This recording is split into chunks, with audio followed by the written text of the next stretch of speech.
Everyone, so today we're gonna go ahead and make some gingerbread cookies. Cookie dough, there's gonna be 12 ingredients: unsalted butter, some granulated sugar. The recipe calls for light brown sugar, but all I have is brown, but this should be fine. 1 egg.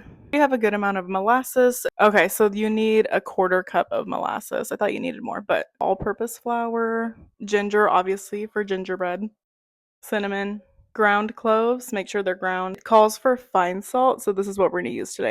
And you honestly should always have baking powder or baking soda in your pantry, so we have baking soda. Ground nutmeg. Let's get into it. What I like about her recipes is that she actually lists out how much you need, so you don't have to keep referring to the recipe list. You can literally just look here and it tells you how much you need of it. I always like to make sure that I have both liquid measuring cups, but then also measuring cups for solid. So these are the ones that are like the scoopables. Yeah. And then I also like to use the ones for liquid because I think they do measure differently. Obviously, we don't use like the metric system. Hi. So we don't have to weigh everything out. But you see here, I use the molasses and I just use the liquid cup to measure.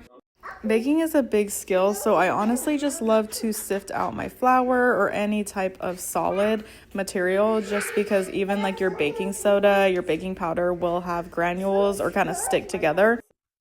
This recipe was familiar to me since I did it last year, so honestly it wasn't too hard to mix and then figure out what kind of form I'm looking for in terms of like the dough at the end. So you can see that I'm just at the end not over mixing but just putting it together so that way I can half the dough and then you can reuse some of it later. So the great thing about baking is that I can actually just use half of this and then refrigerate the other half of it. So with this dough, you actually want to either freeze for 15 minutes to let it kind of harden up, or an hour. So I opted for an hour, left it in the fridge for an hour, and then I rolled out my dough.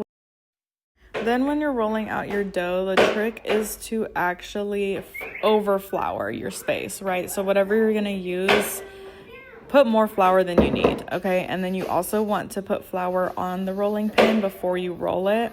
And then I also like to just put a little bit on the actual dough itself to give it more, because it will stick at some point if you don't do it this way. And then I use these cookie cutters that I got as a present a couple years ago.